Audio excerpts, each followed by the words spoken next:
जय श्री कृष्ण, हर हर महादेव। नमो astro channel में आप सभी का स्वागत है।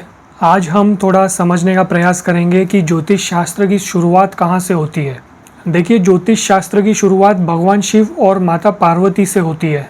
हम सभी सप्तऋषि की संतान हैं इस धरती पर, तो हम जब भी कोई पूजा या अनुष्ठान करते हैं तो हम हमारा गोत्र बोलते हैं। गोत्र का मतलब है कि हम किस महर्षि की संतान हैं।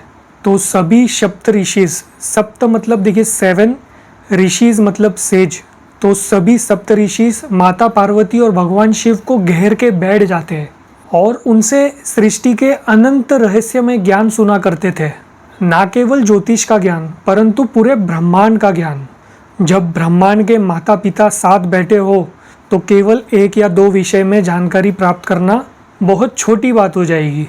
अब बात अगर ज्योतिष शास्त्र की करूं तो सप्तऋषिज में सबसे पहला नाम आपको सुनने में आता है भृगु ऋषि का। भृगु ऋषि को भगवान शिव ने एक ऐसा पैर दिया था जिससे वो पूरे ब्रह्मांड का विस्तार कर सके, और इसी शक्ति के कारण भृगु ऋषि सभी जीव के भूत भविष्य सभी चीज़ें बता सकते थे। तो भृगु महाराज को वो एक एक्स्ट्रा पैर देने का एक कथा है पूरा, मैं आपको शॉर्ट में बताता हूँ। तो देखिए, भृगु ऋषि भगवान शिव के बहुत बड़े भक्त रहे। उनमें भगवान शिव को लेके एक बहुत ही गहरी भावनाएं थी। तो महर्षि भृगु भगवान शिव की परिक्रमा कर रहे थे। माता पार्वती ने देखा ये तो भगवान शिव को छोड़ते नहीं, तो माता पार्वती भगवान शिव के पास आके विराजमान हुए, और फिर भी भृगु महाराज ने भगवान शिव की परिक्रमा बंद नहीं की। माता पार्वती भगवान शिव के और करीब विराजमान हो गए, फिर भी भृगु ऋषि अपने आप को सूक्ष्म कर करके भगवान शिव की परिक्रमा किए जा रहे थे। फिर एक समय आया कि माता पार्वती भगवान शिव में लीन हो गई, उनसे मिल गई। अब भगवान शिव और माता पार्वती अलग भी नहीं थे, एक हो चुके थे। तो भी भृगु महाराज ने अपने आप को इतना सूक्ष्म कर लिया कि वो भगवान शिव की परिक्रमा फिर भी किए जा रहे थे। और इसे देख के माता पार्वती को आया क्रोध, और क्रोध में माता पार्वती ने भृगु ऋषि को दे दिया श्राप। श्राप था उनके 2 पैरों को लेकर कि वो बड़ी परिक्रमाएं कर रहे थे, तो अब वो ऐसी चीज़ें ना कर पाए।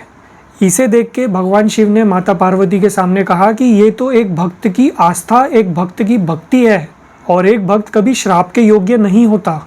और उस वक्त भगवान शिव ने भृगु ऋषि को एक ऐसी टांग दी जिसके साथ भृगु ऋषि को ये वरदान प्राप्त हुआ कि वो ब्रह्मांड का विस्तार कर सकते हैं, अनेकों अनेक समय में जा सकते हैं, सारी चीज़ों का स्टडी कर सकते हैं।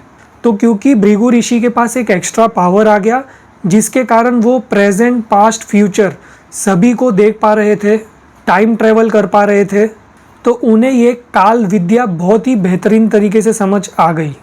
तो ये उस समय की बात है जहाँ पूरी तरीके से आप समझ सकते हैं कि धरती पे सतयुग भी चालू नहीं हुआ होगा, कि ये बहुत ही पहले की बात कर रहे हैं हम।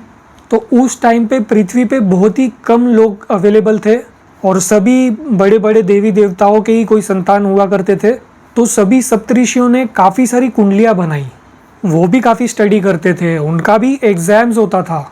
माता पार्वती सभी सप्तऋषि के आगे एक सवाल रखती थी कि अगर किसी की कुंडली में ऐसी स्थिति हो तो क्या होगा। तो माता पार्वती के प्रश्न के काफ़ी बार अलग अलग उत्तर अलग अलग ऋषियों ने दिए। तो माता पार्वती ने ये बात समझी कि उनके उत्तर समान ना होके भिन्न भिन्न क्यों आ रहे हैं। ये ज्ञान और इसका अभ्यास समय समय तक चलता गया, और कलयुग से पहले महर्षि पराशर जी ने यही ज्ञान अपने शिष्य मैत्री को दिया, क्योंकि उस समय ऋषि मुनियों को ये पता चल चुका था कि भविष्य में गुरु शिष्य परंपरा खत्म होने वाली है।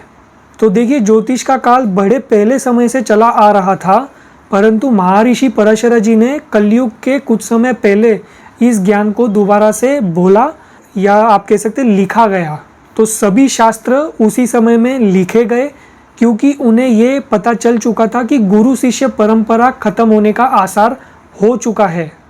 देखिए, पहले के समय में ज्ञान को केवल हृदय में उतारा जाता था, किताबों में नहीं। एक शिष्य गुरु के उपदेश सुनकर अपना अभ्यास पूरा करता था। उस समय के लोगों की याददाश्त काफ़ी अच्छी थी, व्यक्ति की कोई सीमा नहीं थी, अपने अंदर सभी ज्ञान को भर लेता था। आज के समय में हम कभी कभी ये भूल जाते हैं कि कल क्या खाया था, अब मुझे क्या करना है, कभी कभी व्यक्ति वो भी भूल जाता है। तो पूर्वजों ने हमारा भविष्य देख लिया था, और इसीलिए सभी शास्त्रों को एक एक करके लिखना शुरू कर दिया ताकि जब जब आवश्यकता हो ज्ञान उपलब्ध रहे। तो जैसे कि मैंने बताया, महर्षि पराशर जी अपने शिष्य मैत्रेय को काफ़ी ज्ञान दे रहे थे, जैसे कि बृहत्पराशरा होरा शास्त्र और विष्णु पुराण। और भी ऋषियों ने और भी शिष्यों को अन्य शास्त्रों का ज्ञान दिया। वही माना जाता है कि महर्षि भृगु के परंपरा से जो कुल थे उन्हें पारंपरिक तौर पे भृगु संहिता और बहुत सारी भृगु महाराज द्वारा बताई गई पद्धति को उन्होंने पास ऑन किया। एक समय के बाद परिवार बंटने लगा और प्रॉपर्टी की ही तरह भृगु संहिता जैसा ज्ञान भी हिस्सों में बंट गया। कुछ परिवार के पास कुछ जानकारी उपलब्ध है और कुछ परिवार के पास कुछ जानकारियाँ उपलब्ध है।